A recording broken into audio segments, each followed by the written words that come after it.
mortals have awakened the gods of old. We rise from our slumber to reveal our true power. Focus fire.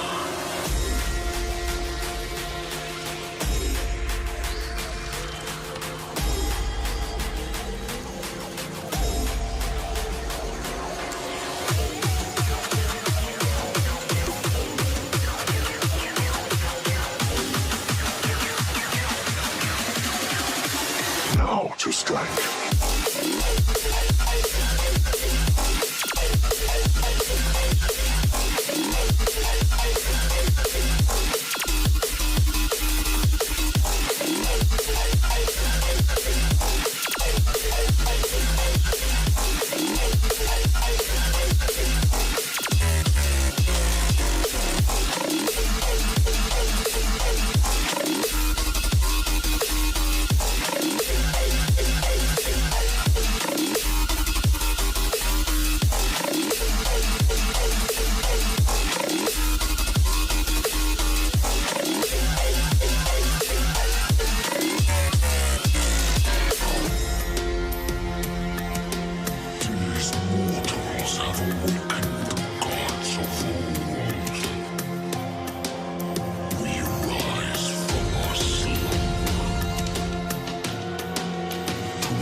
Now to strike.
Let's fucking go.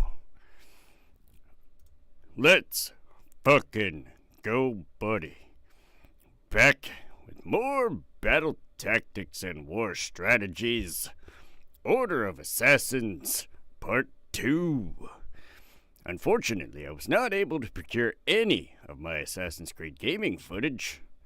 Evidently didn't archive a single bit of that, so yeah, that looks like I'm gonna have to go ahead and stream that one on YouTube, so that it can at least be archived. That's fucked. It's really fucked. At any rate, we're gonna get fucking started. So I just pulled a bunch of random more shit. Random more visuals. All this shit's random and not necessarily 100% accurate. Just throwing that out there. The visuals not necessarily accurate. The information totally accurate.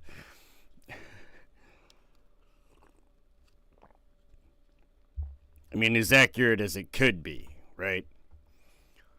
Right? Alright. Well, we're gonna get the fuck into it. The link was tested and it does work. So if you do want to donate to help the stream, that'd be fucking fantastic. Then we can get some more shit going. Hit that link. Drop a donation. Do us all a favor and bring the world entertaining education. Let's fucking go. The 15 known assassinations during the reign of Qiyya Muhammad was a far cry from the tally of his predecessors, representing a significant decline in the power of the Ismailis. This was exemplified by the governors of Mazandaran and of Ray, who were said to have built towers out of Ismaili skulls. Fucking wicked. Alright, so this is starting off fantastic. In the middle of Ramadan in 559, I'm gonna go ahead and guess that's fucking a part of the Arab calendar. Hassan II gathered his followers and announced to jinn, men, and angels that the hidden Imam had freed them, quote, from the burden of the rules of holy law, end quote. With that, the assembled took part in a ritual violation of Sharia, a banquet with wine, in violation of the Ramadan fast, with their backs turned towards Medina. Observance of Islamic rites, fasting, salat, prayer, etc., was punishable by the utmost severity. According to Shia hadiths, with the hidden Imam Mahdi reapers, quote, he will bring a new religion, a new book, and a new law, end quote. Resistance was nonetheless deep, and Hassan was stabbed to death by his own brother-in-law. Dang it. This is getting off to a very vicious start. I like it. Hassan II shifted the focus of his followers from the exoteric to the esoteric. He abrogated the exoteric practice of Sharia and stressed on the esoteric side of the laws. And, while outwardly he was known as the grandson of Buzurgumid, the names, in this esoteric reality, Lewis writes, Hassan claimed, quote, he was the Imam of time, end quote. The impact of these changes on Ismaili life and politics were vast and continued after Hassan II's death in 1166 by his son Nur al-Din Muhammad, known as the Imam Muhammad II, who ruled from 1166 to 1210. It is in this context and the changes in the Muslim world brought about by the disintegration of the Seljuk Empire that a new chief da'i of the assassins was thrust, Rashid ad-Din Sinan, referred to as Sinan. All right. Rashid ad-Din Sinan, an alchemist and schoolmaster, was dispatched to Syria by Hassan II as a messenger of his Islamic views and to continue the assassin's mission. Known as the greatest of the assassin chiefs, Sinan first made headquarters at Al-Kaf Castle, and then the fortress of Masyaf. At Al-Kaf, he worked with Chief Da'i Abu Muhammad, who was succeeded at his death by Khawaja Ali ibn Masud, without authority from Alamut. Khwaja was murdered by Abu Muhammad's nephew, Abu Mansur, causing Alamut to reassert control. After 7 years at Al-Kaf, Sinan assumed that role, operating independently of and feared by Alamut, relocating the capital to Masyaf. Among his first tasks were refurbishing of the fortresses of Ar-Rusafa and of Qala'at al-Kawabi, constructing a tower at the citadel of the latter. Sinan also captured the castle of Al-Ulaika and Alika near Tartus. Damn. Here we go with the names. One of the first orders of business that Sinan confronted was the continuing threat from Nur ad-Din, as well as the Knights Templars' presence at Tartarus. Or at Tardis. I think yeah, fuck it. We're gonna go here first. The Knights Templars' presence at Tardis. In 1173, Sinan proposed the Amalric of Jerusalem an alliance against Nur ad-Din in exchange for cancellation of the tribute imposed upon assassin villages near Tartus. The assassin envoys to the king were ambushed and slain by a Templar knight named Walter du Mesnil. Walter du Mesnil, near Tripoli. While returning from the negotiations, an act apparently sanctioned by the Templar Grand Master Odo de Saint-Amand, Amalric demanded the knight be surrendered, but Odo refused, claiming that only the Pope had the authority to punish Dumesnil. Amalric had Dumesnil kidnapped and imprisoned at Tyre. Sinan accepted the king's apology, assured that justice had been done. The point of the alliance became moot, as both Nur ad-Din and Amalric died of natural causes soon thereafter. Interesting. Now go back one. These developments could not have been better for Saladin, who wished to expand beyond Egypt into Jerusalem and Syria, first taking Damascus. With the kingdom of Jerusalem being led by the 13-year-old leprous Baldwin IV. Yep, leprosy. Oh, shit. Is that still a thing? Do people still get leprosy? Or is that, like, completely cured? Is that, like, one of the things that has just been eradicated from the... I'm sure leprosy, like, still exists, but... how many cases of that are there in the world? I wonder. Baldwin IV and Syria by 11-year-old as Salih Ismail al-Malik, son of Nur ad-Din. He continued a campaign in Syria, moving against Aleppo. This is Saladin we're talking about.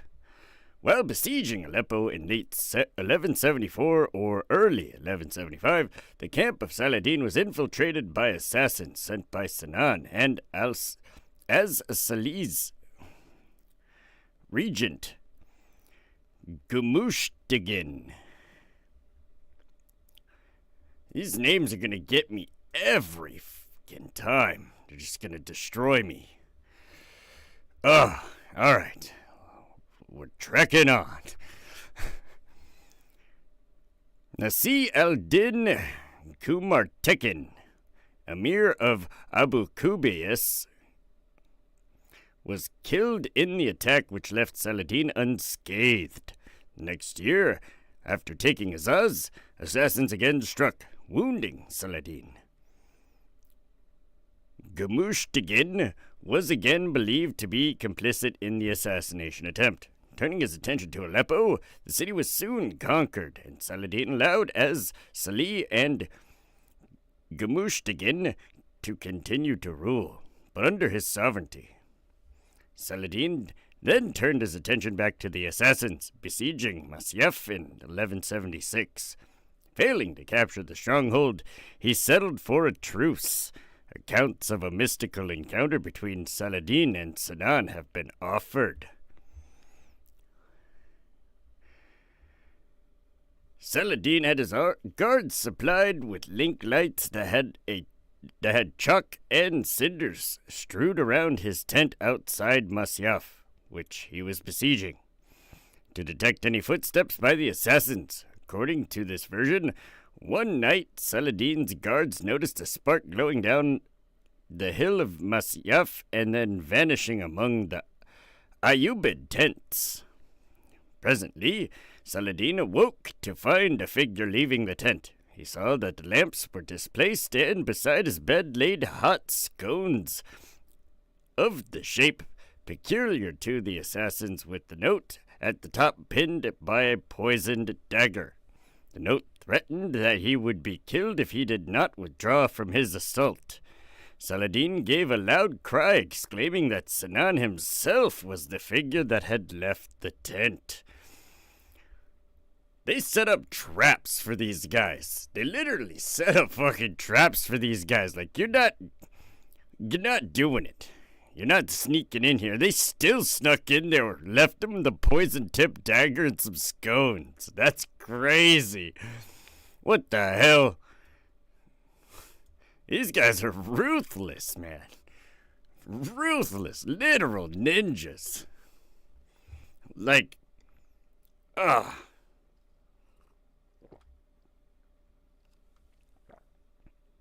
crazy shit. Another version claims that Saladin hastily withdrew his troops from Masyaf because they were urgent. He needed to fend off a crusader force in the vicinity of Mount Lebanon. In reality, Saladin sought to form an alliance with Sinan and his assassins, consequently depriving the crusaders of a potent ally against him. Viewing the expulsion of the crusaders as a mutual benefit and priority, Saladin and Sinan maintained cooperative relations afterwards, the latter dispatching contingents of his forces to bolster Saladin's army in a number of decisive subsequent battlefronts. I mean, shit. The enemy of my enemy is my friend, I guess. Huh. Almost like I said, alliances are bullshit. It's just whoever's the stronger enemy. The weaker people are, even if they're enemies, guaranteed to ally with one another.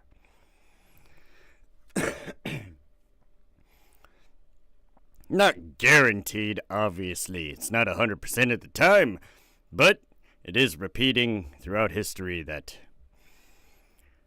if two forces deem one force superior and a threat at the same time, well, strength in numbers, right? Band together. Even if we hate each other, we can at least cooperate because this guy's an even bigger douchebag, right? That's how that works out. By 1177, the conflict between Sinan and al-Salih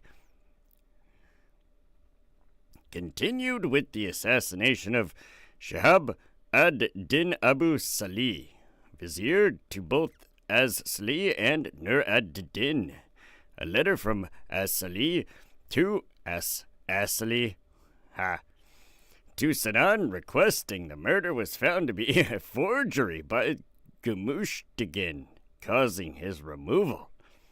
As Salih seized the village of al-Hajira from the assassins, and in response Sinan's followers burned the marketplace in Aleppo.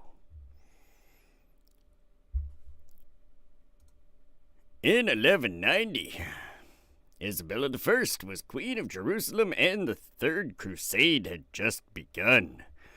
The daughter of Amalric, she married her first husband, Conrad of Montferrat, who became a king by virtue of marriage, not yet crowned. Conrad was of royal blood, the cousin of Holy Roman Emperor Frederick Barbarossa, and Louis VII of France. Conrad had been in charge of Tyre during the siege of Tyre in 1187, launched by Saladin, successfully defending the city. Guy of Lusignan, married to Isabella's half-sister Sibylla of Jerusalem, was king of Jerusalem by right of marriage and had been captured by Saladin during the Battle of Hattin that same year, in 1187. When Guy was released in 1188, he was denied entry to Tyre by Conrad and launched the Siege of Acre in 1189. Queen Sibylla died of an epidemic sweeping her husband's military camp in 1190, negating Guy's claim to the throne and resulting in Isabella becoming queen. Shafty. That's fucking crazy. The hell? Oh. Assassins disguised as Christian monks had infiltrated the bishopric of Tyre. Bishopric.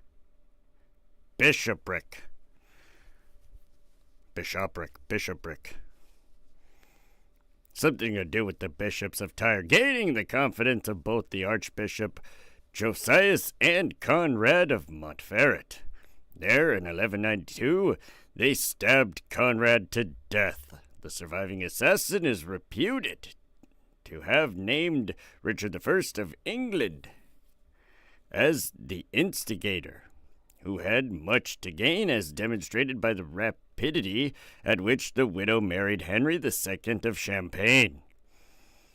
That account is disputed by Ibn al-Athir, who names Saladin in a plot with Sinan to kill both Conrad and Richard. Richard I was captured by Leopold V, Duke of Austria, and held by Henry VI, who had become Holy Roman Emperor in 1191, accused of murder. Sinan wrote to Leopold V absolving Richard I of the complicity in the plot. Regardless, Richard I was released in 1194 after England paid his ransom, and the murder remains unsolved. Whoa! Adding to the continued cold case is the belief by modern historians that Sinan's letter to Leopold V is a forgery written by members of Richard I's administration.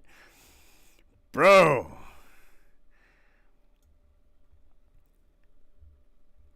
That's wild. Forgeries, buddy. Forgeries. That's some crazy shit. Conrad was Sinan's last assassination. The great assassin, Rashid ad-Din Sinan, the old man of the mountain, died in 1193, the same year that claimed Saladin. He died of natural causes at Al-Kaf Castle and was buried at Salamaya, which had been a secret hub of the Ismaili activity in the 9th and 10th centuries. His successor was Nasr al-Ajami, under control of the Alamut, who reportedly met with Emperor Henry VI in 1194. Later successors, through 1227, included Kamal ad-Din al-Hassan and Majd ad-Din, again under the control of Alamut. Saladin left his Ayyubid dynasty under his sons Al-Aziz Uthman, Sultan of Egypt, Al-Afdal ibn Salah ad-Din, Emir of Damascus, and Az-Zahir Ghazi, Emir of Aleppo. Al-Aziz died soon thereafter, replaced by Saladin's brother Al-Adil-I, or Al-Adil I. One of the two. One of the fucking two. In 1210, Muhammad III died, and his son Jalal al-Din Hassan, known as Hassan III, became Imam of the Ismaili state. His first actions included the return of the Islamic orthodoxy by practicing taqiyya to ensure safety of the Ismailis in the hostile environment. He claimed allegiance to the Sunnis to protect himself and his followers from the further persecution. He had a Sunni mother and 4 Sunni wives. Hassan III recognized the Abbasid Caliph al-Nasir, who in turn granted a diploma of investiture. The Alamuts had a previous history with al-Nasir supplying assassins to attack a Khwarizm representative of Shah al-ad-Din Tekish. I feel like I'm not struggling as hard as I was yesterday with the names, but moving on. That was more of an action of convenience than a formal alliance. Maintaining ties to the Western Christian influences, the Alamuts became tributaries to the Knights Hospitaller. Beginning at the Ismaili stronghold Abu Qubays near Margate. Abu Qubays. Interesting name.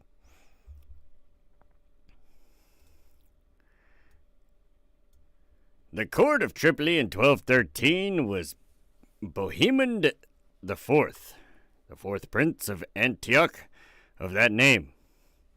That year, his 18-year-old son, Raymond, namesake of his grandfather, was murdered by the assassins under Nazir al-Ajami while at church in Tartus. Suspecting both assassins and Hospitaller involvement, Bohemond and the Knights Templar laid siege to Qalat al-Kawabi, an Ismaili stronghold near Tartus.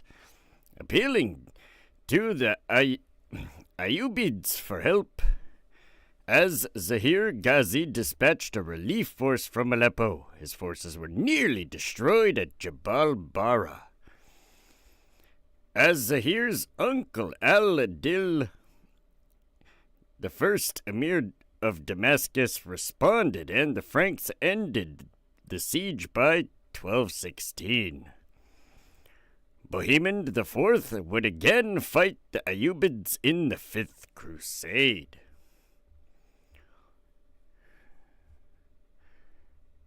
Majd ad-Din was the new chief Da'i in Syria in 1220, assuming the role from Kamal ad-Din al-Hassan, of whom very little is known. At the time, the Seljuk Sultanate of Rum paid an annual tribute to the Almut, and Majd ad-Din notified the Sultan, Kayqubad I, that henceforth the tribute was to be paid to him. Kayqubad I requested clarification from Hassan III, who informed him that the monies had indeed been assigned to Syria. Hassan III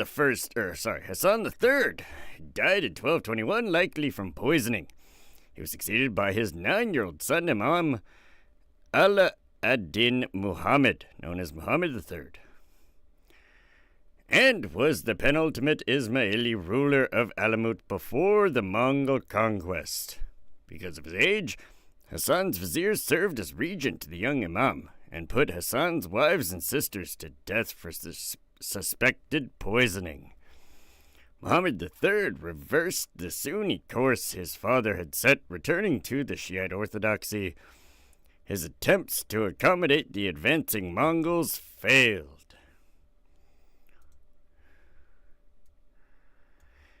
In 1225, Frederick II was Holy Roman Emperor, a position his father Henry VI had held until 1197. He had committed to persecuting the Sixth Crusade and married the heiress to the Kingdom of Jerusalem, Isabella II. The next year, the once and future king sent envoys to Majd ad-Din with significant gifts for the Imam to ensure his safe passage.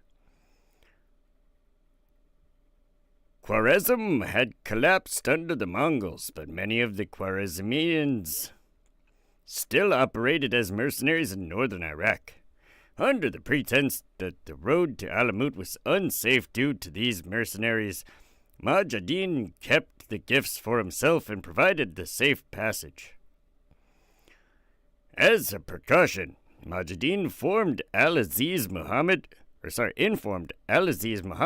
Emir of Aleppo and son of Az-Zahir Ghazi of the Emperor's embassy. In the end, Frederick did not complete that trip to the Holy Land due to his illness, being excommunicated in 1227. Dang, dude got booted from the church. The Knights Hospitaller were not as accommodating as Alamut, demanding their share of the tribute. When Majd ad-Din refused, the Hospitallers attacked and carried off the majority of the booty.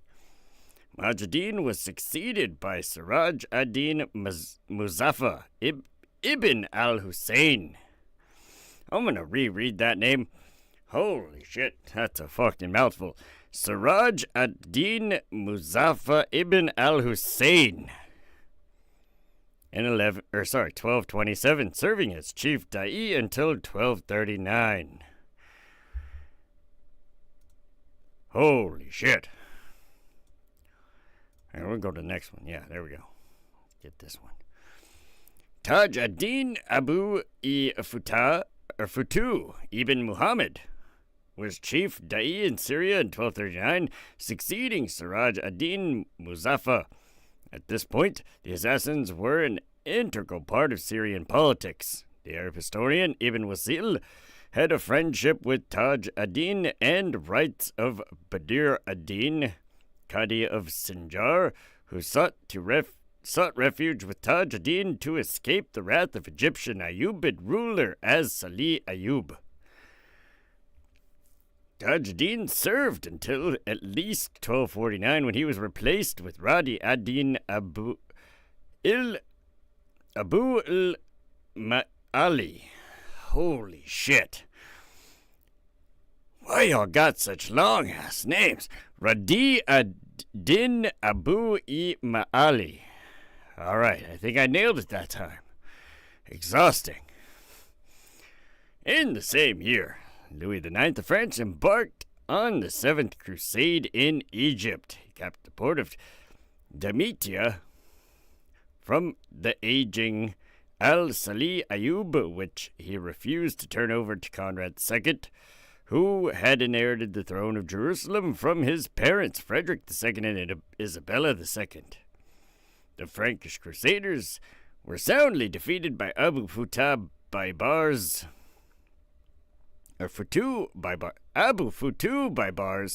then a commander in the Egyptian army, at the Battle of Al-Mansura in 1250.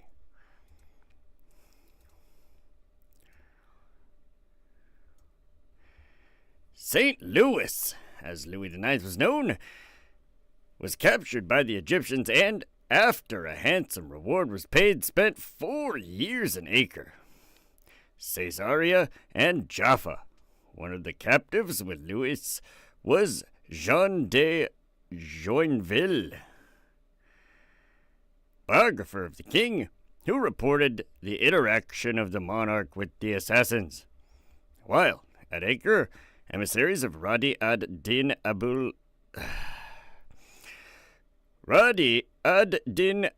il-Ma'ali met with him, demanding a tribute be paid to their chief as Emperor of Germany and King of Hungary, the Sultan of Egypt, and the others, because they know, well, they can only live as long as it pleases him. Alternately, the king could pay the tribute the assassins paid the Templars and Hospitallers. Later, the king's Arabic interpreter, Yves the Breton, met personally with Radi ad-Din and discussed the respective beliefs. Afterward, Chief Da'i went riding with his valet, proclaiming, "Make way before him who bears the death of kings in his hands." Nuts.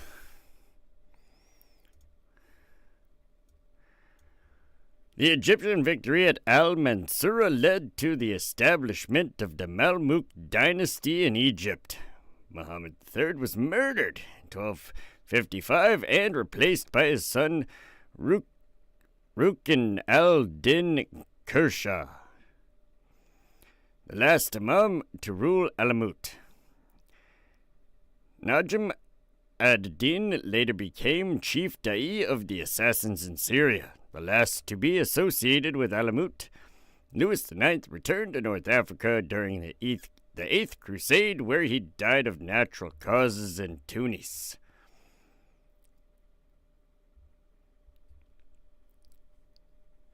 And as we get closer to the downfall, the assassins suffered a significant blow at the hands of the Mongol Empire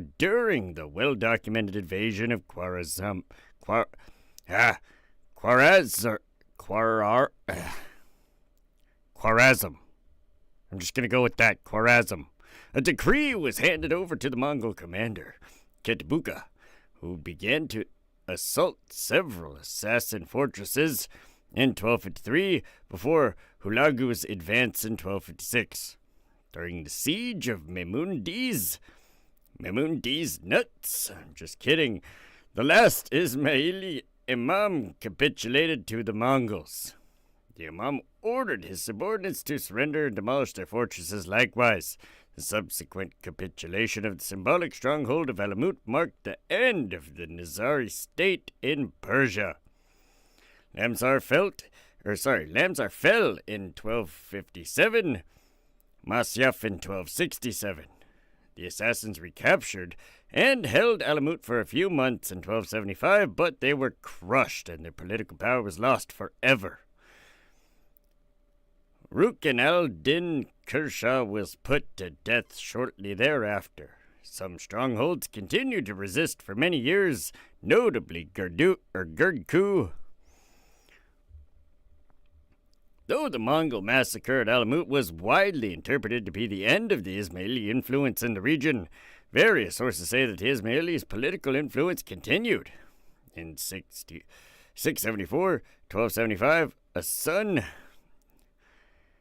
of Imam Rukn al-Din Kershaw managed to recapture Alamut only for a few years. Ismaili political activity in the region also seems to have continued under the leadership of Sultan Muhammad B. Jahangir and his son until the latter's execution in 1597. Shit. In Syria, the assassins joined with other Muslim groups to oppose the Mongols and courted the Mamluks and Baibars. I don't think it was 1597. I think it was 12 something. But it's written in weird years because it's fucking Arab calendar. I don't know how to convert that shit. So, that being said, it was probably like 1240 something. In Syria, the assassins joined with other Muslim groups to oppose the Mongols and courted the Mamluks and Baibars. Baibars entered into a truce with the Hospitallers in 1266 and stipulated that the tribute be paid by the assassins be halted. Hey, let's go. He stopped the tribute by the assassins. They didn't have to pay it anymore. The tribute once paid to the Franks was to come instead to Cairo. Oh, just kidding. They had to pay it to somebody else. Ah, damn it. As early as 1260, Baibar's biographer, Ibn Abd al-Zahir, reported that he was granting assassin lands in Iqta to his generals, and in 1265 began to tax the gifts the assassins received from various princes that apparently included Louis IX of France, Rudolph I of Germany, Alfonso X of Castile, and Razulid, Sultan of Yemen. Al-Muzaffar Yusuf, the Syrian branch of the assassins, was taken over by Baibars in 1270, recognizing the threat of an independent force with his sultanate.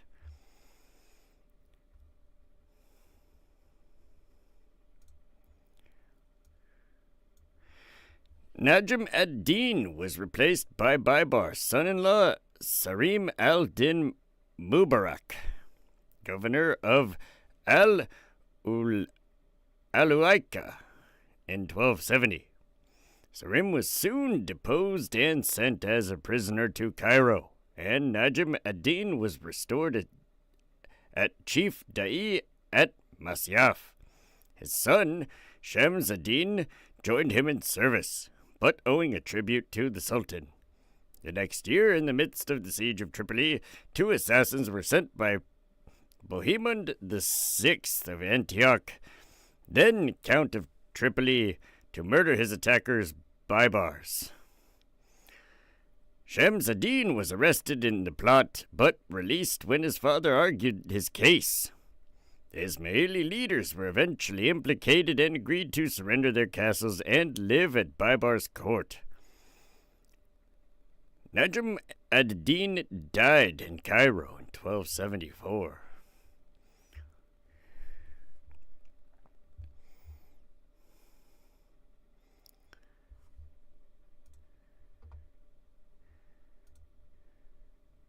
In 1271, Babar's forces seized Al-Ulaika and Ar-Safa after taking Musyaf the year before.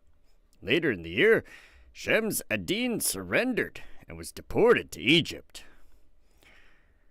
Qala'at al-Kawabi fell that year, and within 2 years, Gurku and all of the assassin fortresses were held by the Sultan. With the assassins under his control, Baybars was able to use them to counter the forces arriving in the Ninth Crusade. The Sultan threatened Bohemond VI, and the assassins attacked future King Edward I of England, unsuccessfully, with Edward killing the assassin. Dang! Let's go, Edward! He was like, hell no! Hell no! Hell to the no! Hell to the no, no, no! Yeah, you ain't killing me, buddy. Got him. Ha!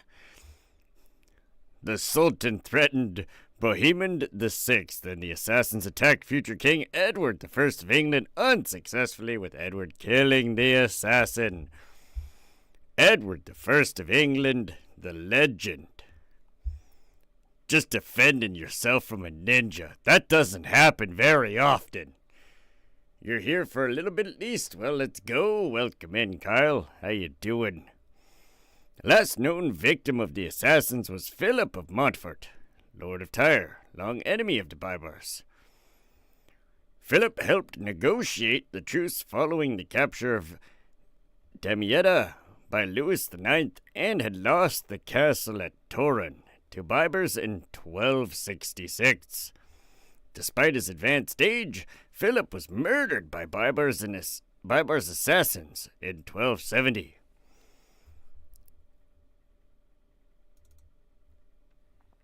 The last of the assassin strongholds was Al-Kaf in the Syrian coastal mountains in 1273. The Mamluks reportedly continued to use the services of remaining assassins, and the 14th century scholar Ibn Battuta reported their fixed rate of pay per murder, with his children getting the fee if the assassin did not survive the attack.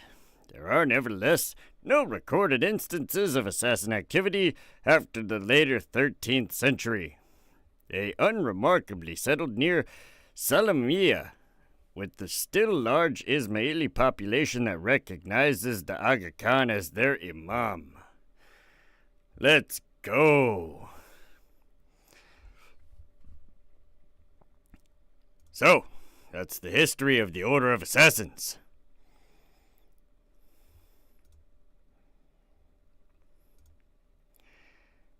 That is the history of the Order of the Assassins.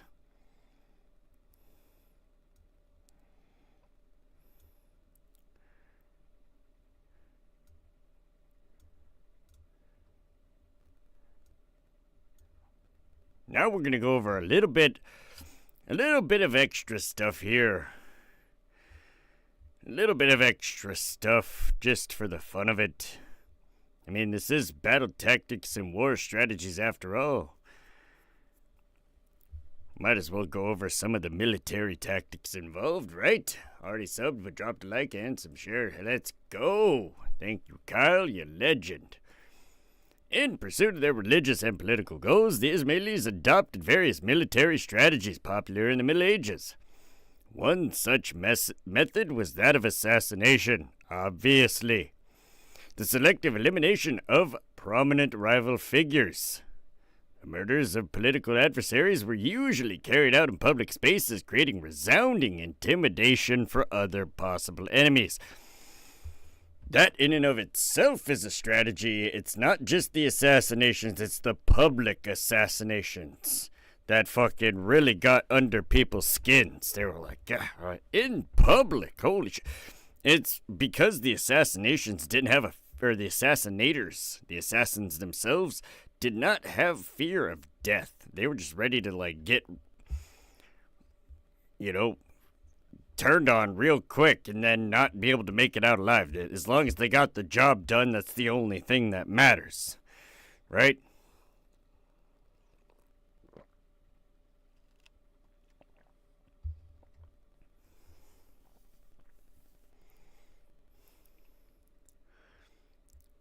All right.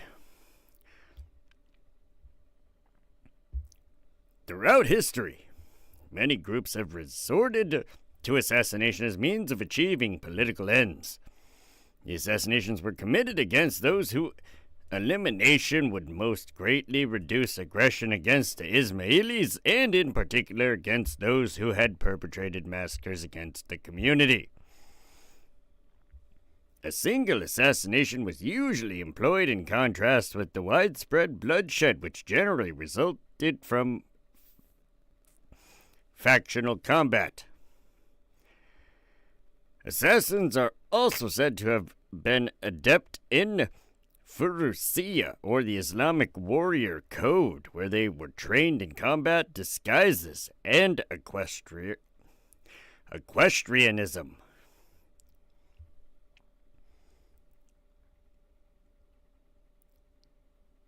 Combat, disguises, and equestrianism. Some ninja shit right there. Codes of conduct were followed, and the assassins were taught in the art of war, linguistics, and strategies. Yep. Gotta master a shit ton of different skills. It's not just, oh, I can fight real good, or I can do the stabby thing. It's like, no. You gotta be able to deceive. You gotta know your enemy. You gotta be your enemy.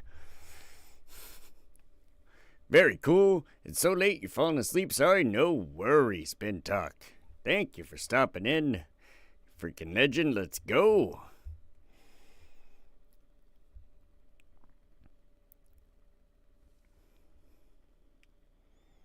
For about 2 centuries, the assassins specialized in assassinating their religious and political enemies, while the Seljuks and Crusaders both employed murder as a military means of disposing factional enemies.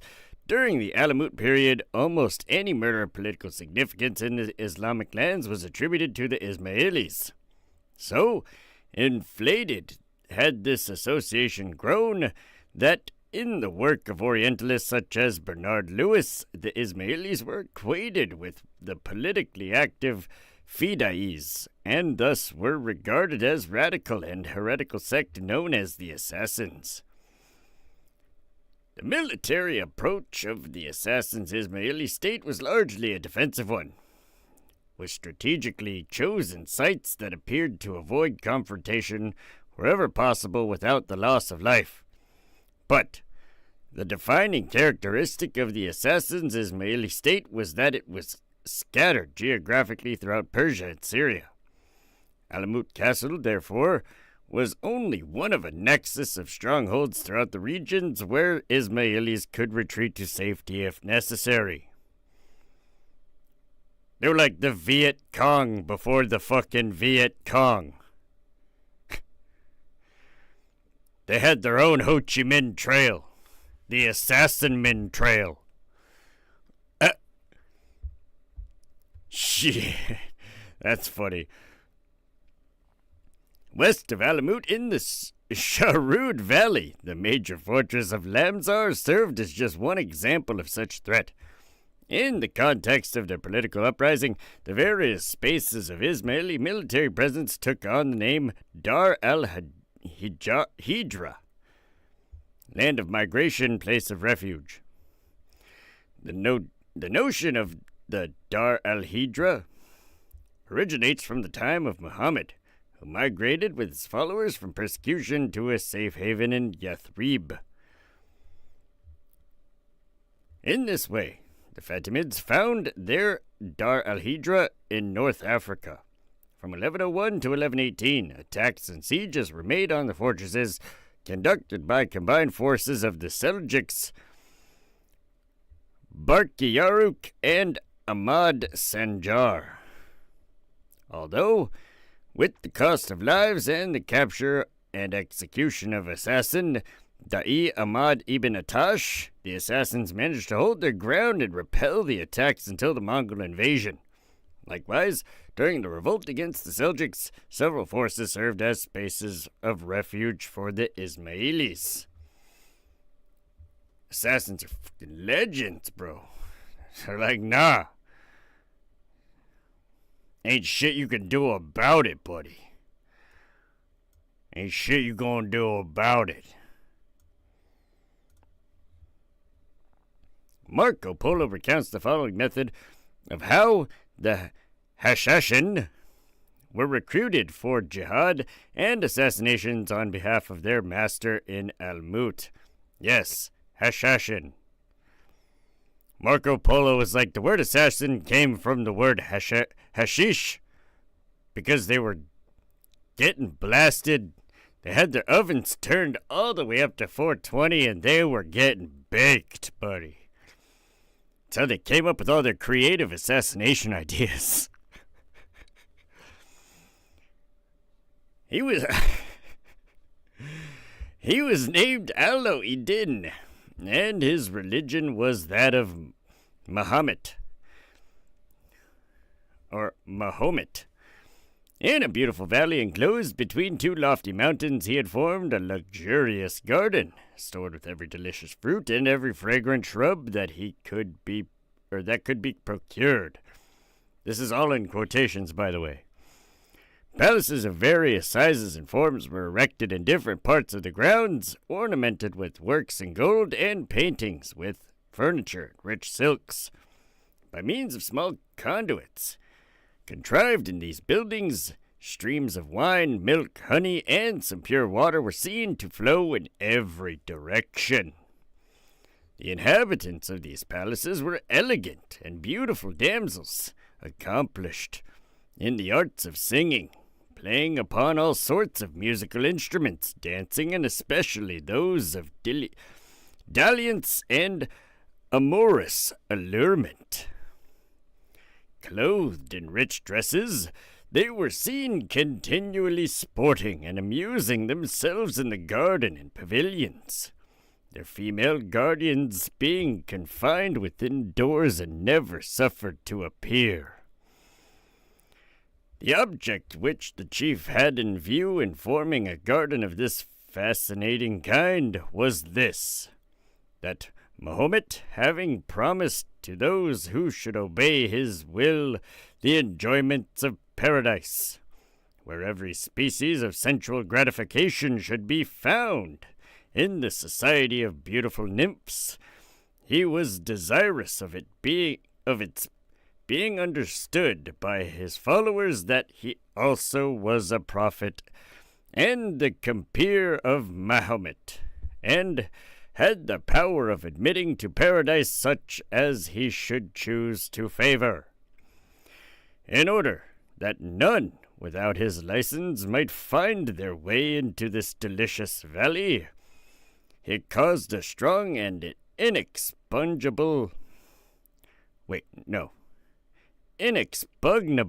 castle to be erected at the opening of it, through which the entry was given by a secret passage. At his court, likewise, this chief entertained a number of youths, from the age of 12 to 20 years, selected from the inhabitants of the surrounding mountains, who showed a disposition for martial exercises and appeared to possess the quality of daring courage. To them he was in the daily practice of discoursing on the subject of the paradise announced by the prophet, and of his own power of granting admission. And at certain times he caused opium to be administered to 10 or a dozen youths. And when half dead with the sleep, he had them conveyed to several apartments of the palaces in the garden. Upon awakening from this state of lethargy, Their senses were struck with all of the delightful objects that had been described, and each perceived himself surrounded by lovely damsels, singing, playing, and attracting his regards by the most fascinating caresses, serving him also with the delicate viands and exquisite wines. Until intoxicated with excessive enjoyment amidst actual rivulets of milk and wine, he believed himself assuredly in paradise, and felt an unwillingness to relinquish its delights. When 4 or 5 days had thus been passed, they were thrown once more into a state of somnolency, and carried out of the garden. Upon their being introduced to his presence, and questioned by him as to where they had been, their answer was, quote, "In paradise, through the favor of your highness." And then before the whole court, who listened to them with eager curiosity and astonishment, they gave a circumstantial account of the scenes to which they had been witnesses.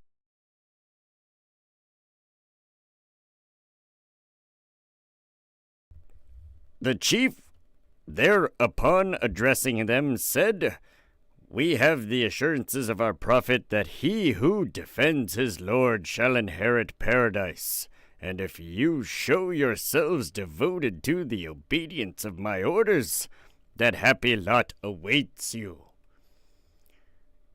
They can trade their lives for many things. They may believe the person's life they are taking is worth more than their various reasons, like killing for their ego or killing because stopping. Yeah, exactly. Hey, what's up, Sport Brad? Let's go. Great stuff, thank you. Information. YouTube is acting strangely and not posting my comments.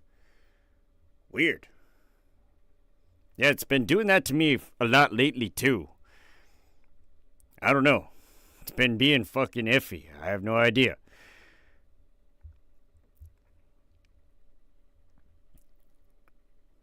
Animated to enthusiasm by words of this nature, all deemed themselves happy to receive the commands of their master, and were forward to die in his service. The consequence of this system was that any of the neighboring princes or others gave umbrage to this chief. They were put to death by his disciplined assassins, none of whom felt terror at the risk of losing their own lives, which they held in little estimation, provided they could execute their master's will. Holy shit.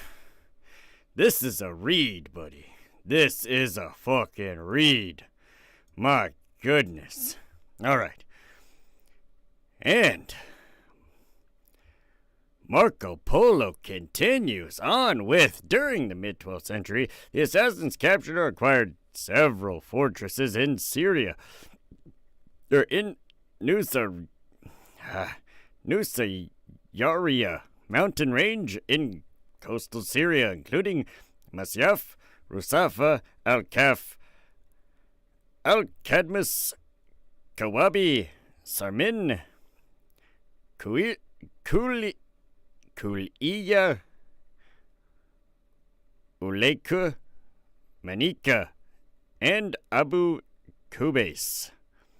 For the most part, the assassins maintained full control over these fortresses until 1270 or 1273, in between, when Mamluk Sultan Baibars annexed them.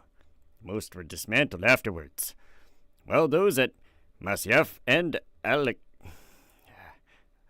Uleika were later rebuilt. From then on, the Ismailis maintained limited autonomy over the former strongholds as loyal subjects of the Mamluks. And William Tyre writes, "Their subjugation and obedience to him, the old man of the mountain, is such that they regard nothing as too harsh or difficult, and eagerly undertake even the most dangerous tasks at his command. If there happens to be a prince who has incurred the hatred or distrust of this people, The chief places a dagger in the hind of one or several of his followers. Those thus designated hasten away at once, regardless of the consequences of the deed or the probability of personal escape. Let's fucking go. So yeah, it was a lot of deception. A lot of, like, playing the friend but really the enemy. A lot of stabbing in the sleep. Sneaking in at night. Avoiding traps and doing literal ninja shit. Like the most ninja shit you possibly could imagine. The Order of Assassins were doing it long before feudal Japan was.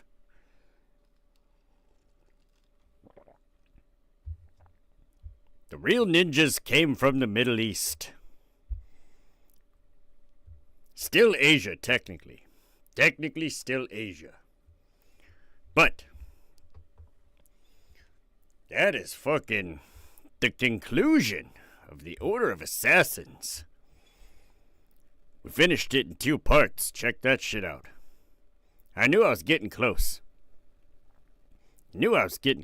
Wish I could have found some of my fucking Assassin's Creed gameplay footage to throw up there and have it, like, playing in the background as a visual representation.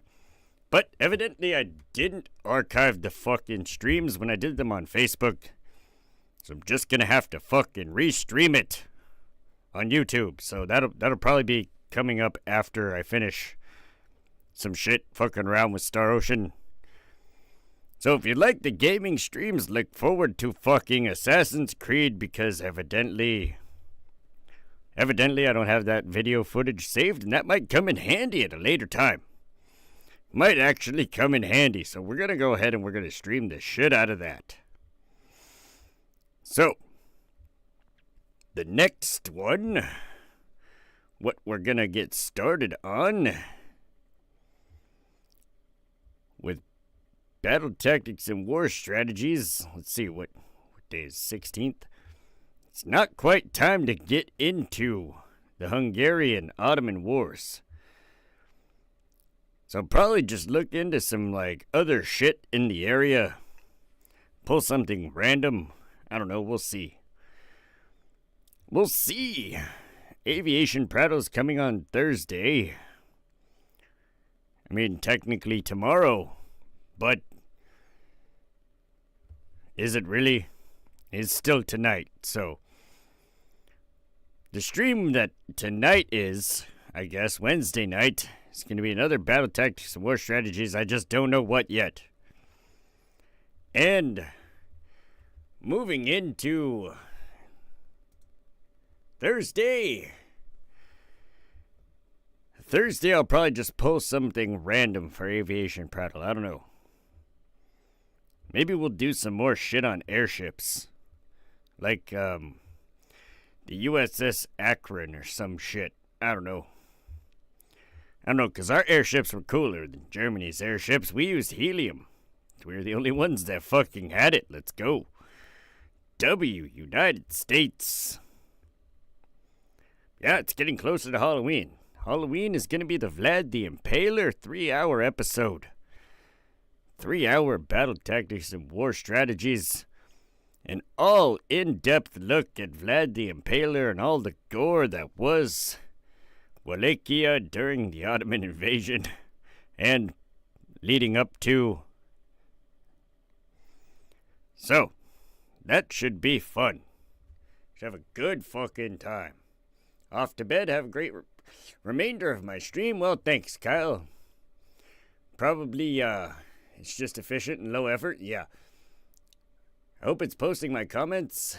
It is erasing them and shadowing others. Weird. I could see him, Ben Talk. Pretty sure. Pull it up on my phone. Let me see.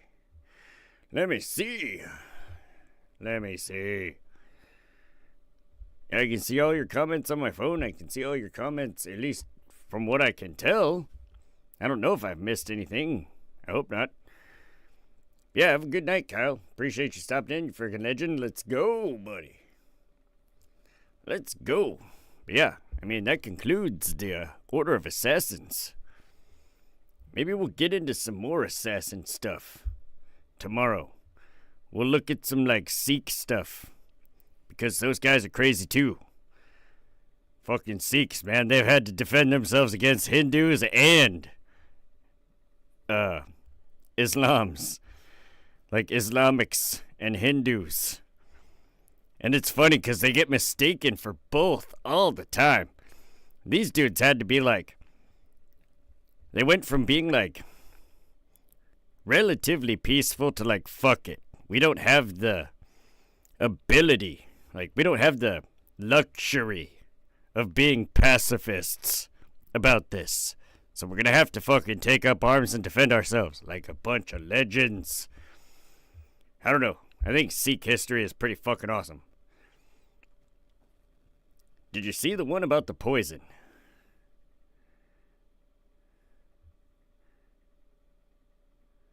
Well, maybe not.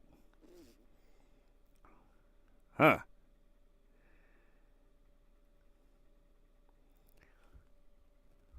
Let me see. Hold on. Give me 1 second.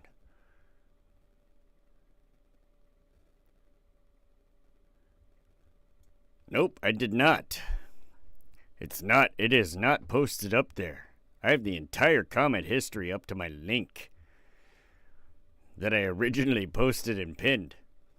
Odd. Weird, YouTube. Weird. Stop being fucking weird. YouTube, fix your shit. Stop letting bots fix your shit and fix your shit, YouTube. Manually go in there, hire some people, let's fucking get some goddamn quality shit going on. It's 2024. This fucking nonsense shouldn't even be a thing. That one was shadow banned and not erased for you? Huh. Weird. Well, I should still be able to see it. I'm the fucking channel. Like, I am the channel. I should be able to see every comment that comes into my fucking chat. Regardless. I don't know, that's fucking weird. YouTube shouldn't be shadow banning me from fucking my own chat. What if it's against TOS, dicks? How am I supposed to fucking delete the comment? Like, damn it. YouTube. Fucking assholes. Like fucking dicks over here, YouTube. What the fuck? And I mean that in all, like, get your shit together. I'm not trying to be an asshole to YouTube. I'm just saying. Like, dang, bruh. Y'all have been... You're like the GOAT of fucking broadcasting services, man. I mean, maybe not the GOAT, but definitely one of the better ones. You have been for a long time. Stay that way. Don't fall to the other bullshit. No, when YouTube itself shadow bans, they do not show the creator. Huh, that's fucking weird. And kinda dickish. It's part of censorship? Yeah, I bet. I mean, they are a private company, so I can't really be, like, pissed about it, right? Not gonna fucking email them a bunch of complaints and be like, hey, me. Fucking can't really be mad. They make the fucking rules. They can change them at any point in time. In all reality, if they really wanted to, they could fucking ban everybody. Not that I think they would, but you never know. Some shit could get weird up in here. It is an election year, so who knows? Who knows what the fuck is going on? A lot of propaganda. I can tell you that much. That's what's going on. A lot of propaganda. You've been shadow banned for over 5 years? Dang.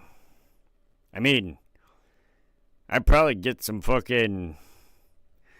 Some of my comments have probably been pretty fucking questionable over the amount of time that I've been fucking on YouTube, dude. So, who knows? I don't even know how to know if you are shadow banned. Fuck, I have no idea. I have no fucking clue, buddy.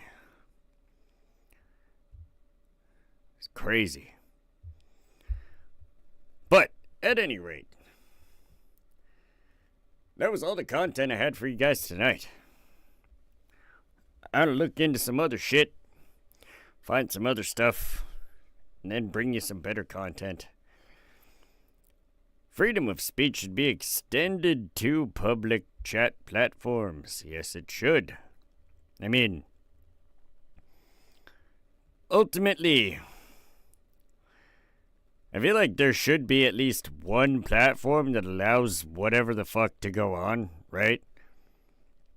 And as long as there's one, it's fine. Because that is the, you kind of know what you're going to get when you go in there, right? And that used to be 4chan for a long time. Now it's a little bit different. But as long as there's one, it's okay. If the others just, fuck all and do whatever the hell they want. But there's got to be at least one bastion of free speech. And what I mean by free speech is I mean the freedom to say whatever shit you want to say. If I wanted to say the ultimate in, gore roasts of another person, I couldn't say half the shit I want to say on fucking YouTube or any streaming service.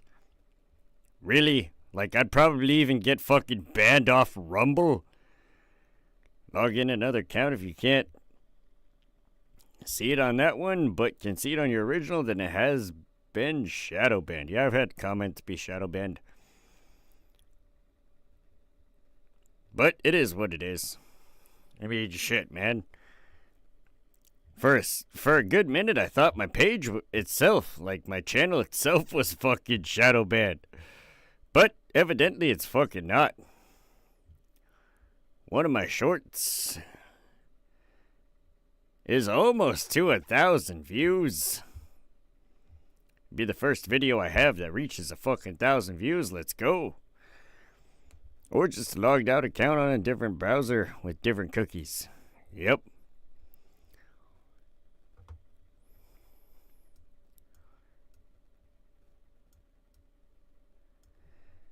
Yep, if that's the way to tell, well then yeah, I've done experienced that very thing. Only it wasn't with my, me making a fake account. It was my fucking lady who is also in the chat. And I said my comment out loud, but it didn't pop up on her screen, but it was on my screen. And I was like, the hell? Why the fuck would you shadow ban that? Or why the hell would you remove that comment, YouTube? What the fuck? I thought they just removed it entirely.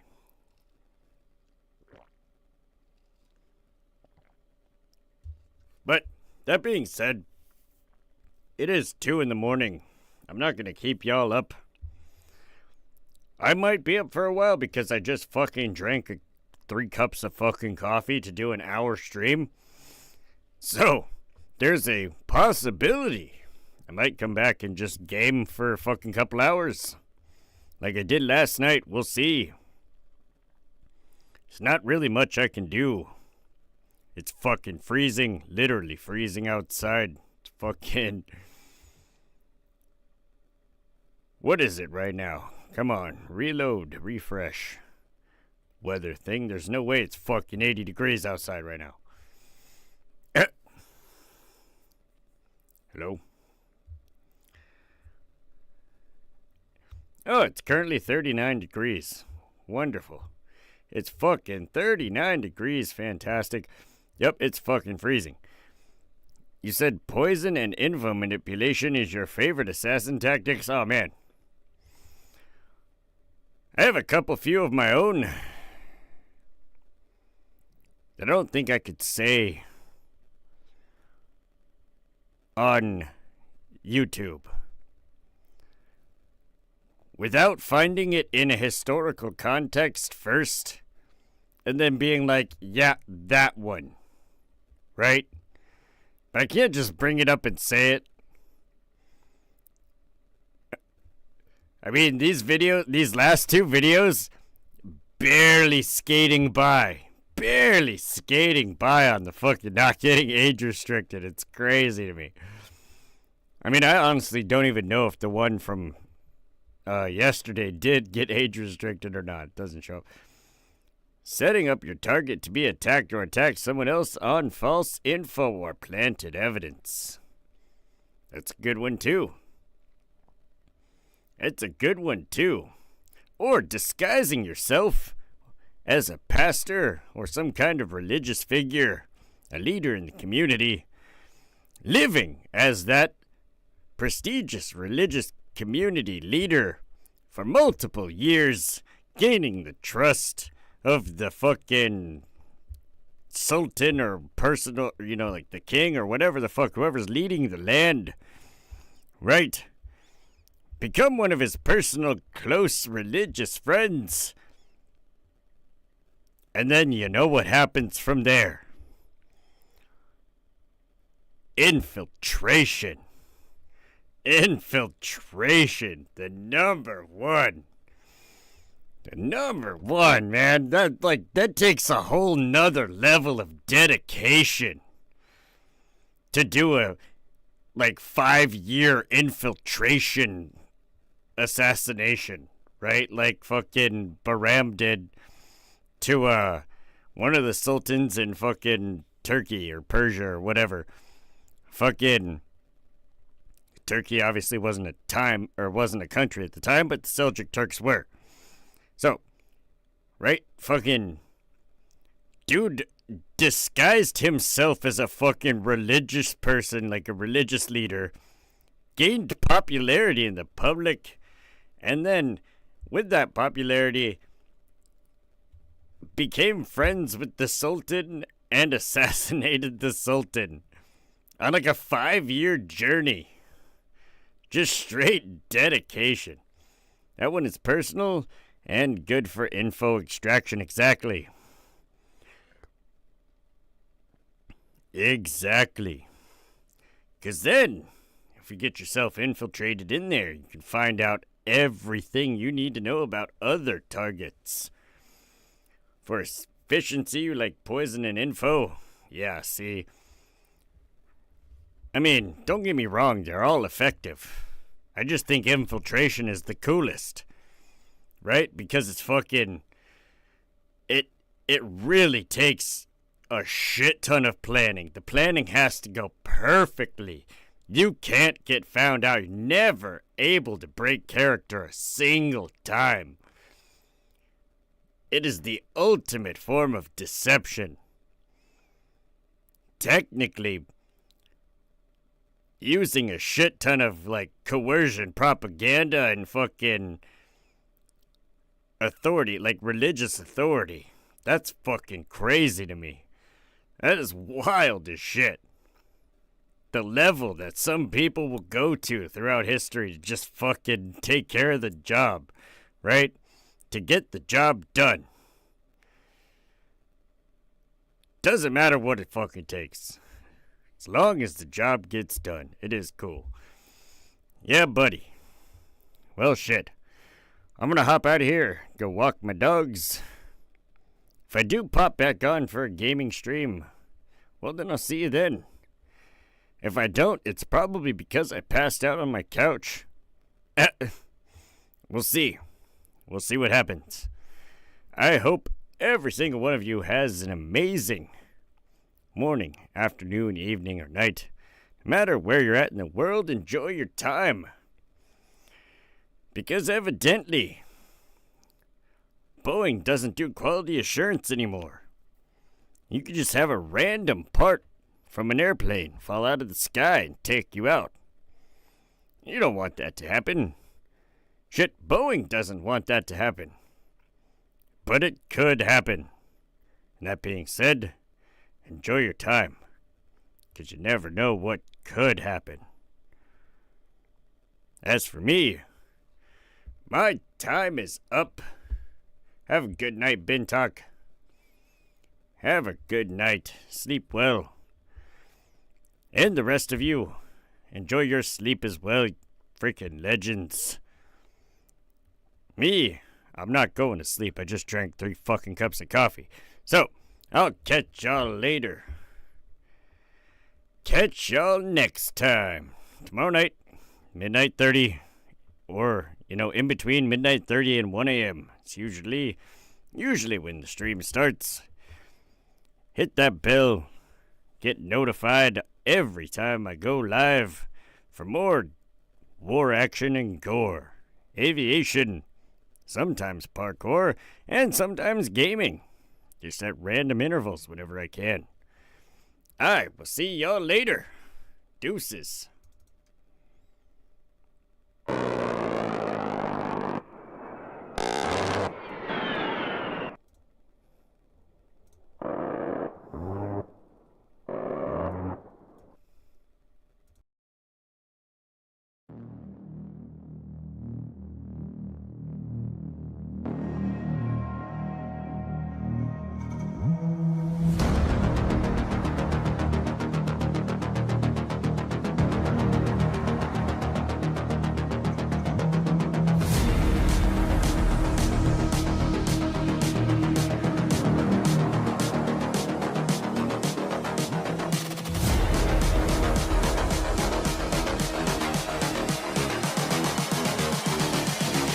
I just wish he knew.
I just wish he knew.